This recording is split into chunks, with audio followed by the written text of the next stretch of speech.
ABC 10 News at 4 starts now.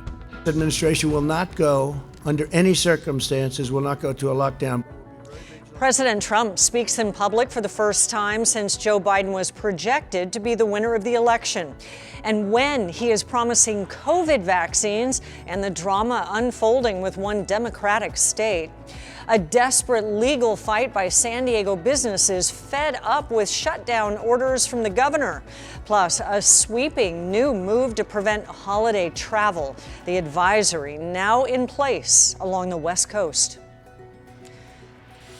20 million doses of a COVID-19 vaccine promised to high-risk Americans next month. Thank you for joining us. I'm Kimberly Hunt. And this afternoon, President Trump held a briefing on Operation Warp Speed. Here's the big takeaways. The president said those 20 million doses will be available for distribution in December to healthcare workers and the elderly. He said it should be available to the general public by April, with one big exception.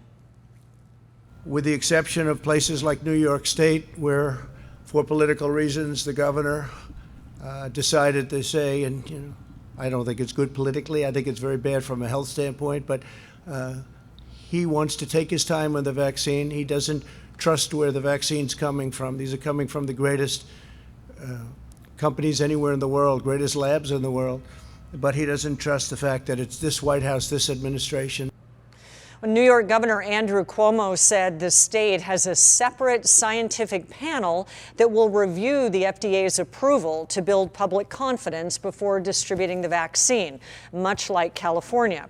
President Trump also made it clear that his administration will not initiate a nationwide lockdown under any circumstances, as suggested by one of President-elect Joe Biden's advisors this week. Pharmacies have agreed to distribute free coronavirus vaccines once they're available. It's part of a deal federal officials reached with chain drugstores and grocery market pharmacies across all 50 states. The goal is to make getting a COVID-19 vaccine like getting a flu shot. Healthcare workers and nursing homes are expected to take priority, so the agreement looks ahead to next spring when it will likely be more widely available. While we're waiting for a vaccine to be approved, an expert tells us we need to work on building public trust in it. People have to understand the process, and they have to be confident in the process. Daniel Solomon is the director of the Institute for Vaccine Safety at Johns Hopkins. He says it's important that people know there's science and evidence driving the development of vaccines along with external reviews. He thinks there's an issue with the framing of Operation Warp Speed. It was intended to say a COVID-19 vaccine is a huge priority, but the name has been misleading. The problem is that people tend to have less trust and confidence in newer vaccines and newer biologics. And by emphasizing the speed, it gives the impression that corners are being cut when in fact that's not the case. He says another problem is that people don't fully understand the risks around COVID. Even if people believe the vaccine is safe, if they don't think the disease is serious, they're unlikely to get the vaccine. To convince people to change their minds, he says who the message comes from is critical. You really need to individually tailor your messaging because what those concerns may be are very different among subpopulations. How to talk about it is very different, and who should talk about it because who those trusted sources are. Even before the pandemic, the World Health Organization declared vaccine hesitancy a global health threat. Our expert says among the reasons is a lack of trust in government and health officials and the spread of misinformation online. Microsoft says Russian and North Korean hackers have tried to steal information on vaccine development. Pharmaceutical companies and researchers in several countries were targeted. Microsoft says most of the attacks didn't work, but did not say how many were successful or how serious the breaches were. This comes after federal officials said Chinese state-backed hackers targeted vaccine makers over the summer. Johnson & Johnson is partnering with an insurance company to enroll more participants in its vaccine trials. United Health Group plans to alert members on its website, patients at clinics, and even its employees about how to get involved. Johnson & Johnson says recruitment dropped when there was a safety concern, but the trial resumed last month. Right now, restaurants in San Diego's most popular districts are in the last hours before all indoor service has to shut down. New restrictions begin at midnight.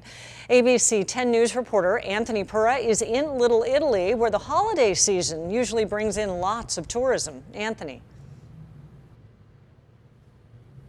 Kimberly, for restaurant owners and their staff, this is a very frustrating day. We were out here talking with Cloak and Pedal here in Little Italy. They open at 5 o'clock tonight. This is the last night before the new restrictions kick in. And they're anxious. They're not sure how long those restrictions will last. I do want to show you some video now of their outdoor area. They say they've spent thousands of dollars so far getting turf, heaters, plexiglass in order to meet all of the rules. They have an outdoor area here set up and ready to go, and this will be key to the restaurant survival over the coming weeks, if not longer. At midnight tonight, the new restrictions will kick in, forcing restaurants to close their indoor dining areas. These restrictions are a result of the county seeing an increase in COVID-19 cases, putting it in the purple tier, the tier with the toughest COVID-19 related rules. Having to have conversations with staff that, now, some people may get laid off. Going into a holiday season is it's scary, and there's a lot of uncertainty, and they don't know for how long. And we're back out here live. You can see that they are getting those heaters ready out here in the outdoor dining area. They're putting tables out. San Diego County will be in the purple tier for at least 3 weeks, but it could be longer depending on how long it takes for the county to get its COVID-19 metrics down. We're reporting live tonight. Anthony Pura, ABC 10 News. Yeah, so much work to do and another chilly night ahead. Thank you, Anthony, for that live update. Here's a look at what's changing. The bars will close. No sports audiences and no amusement parks.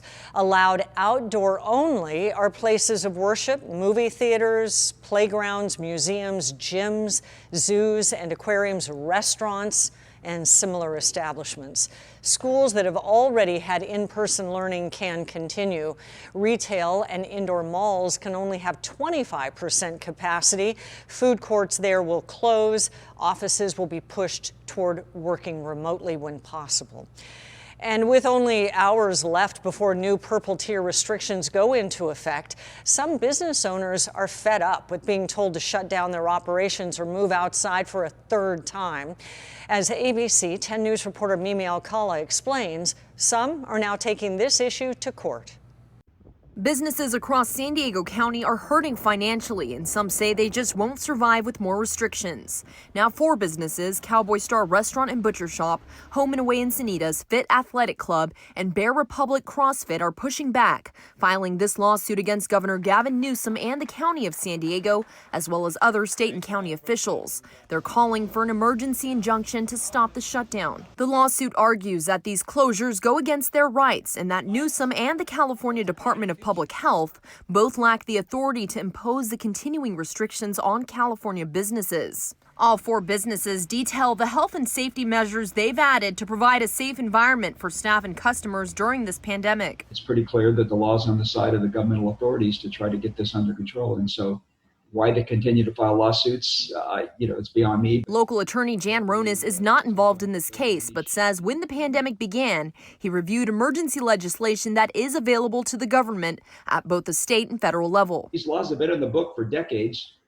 Governments have used them sparingly. Quite frankly, think they're valid. As surprised as I was by the breadth and scope of the government authority once these emergency declarations are declared. He says he's seen similar suits filed across the state during the last several months, and most don't hold up in court. I really feel sorry for the businesses. But the fact of the matter is this is a monumental health crisis. Dr. Wilma Wooten, San Diego County's public health officer, recently asked the state to allow the county to stay in the red tier, stating that businesses like restaurants and gyms are not the cause for the local increase in COVID cases, but will be impacted the most by purple tier restrictions. The lawsuit says despite the data provided by Dr. Wooten, the state still denied the request without any justification based on science or data. Mimi Alcala, ABC 10 News. The law firm that filed the lawsuit and the County of San Diego both declined to comment, saying they don't comment on pending litigation. ABC News projects President Trump won North Carolina and Joe Biden will win the state of Georgia. That brings Biden's total electoral votes to 306. That's the same number that President Trump got in 2016. This is the first time a Democratic presidential candidate has won Georgia since Bill Clinton in 1992. Taking a look at the news feed, election officials in Georgia started hand counting ballots for the presidential race today. They have until Wednesday night to finish. It's law that one race be hand counted to make sure the machines were accurate. There are only 14,000 votes that separate Joe Biden and President Trump. There is no evidence that votes were lost, changed, or compromised in last week's presidential election. This is according to the Cybersecurity and Infrastructure Security Agency.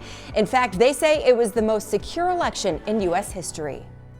Twitter will keep some of its warning labels on tweets that may be disputed or misleading. The company says that it flagged about 300,000 tweets as misleading between October 27th and November 11th. That's about 0.2% of all of the election tweets. Some cruise lines are recruiting volunteers to see if they can safely sail again. The question is, should we be having this conversation at all?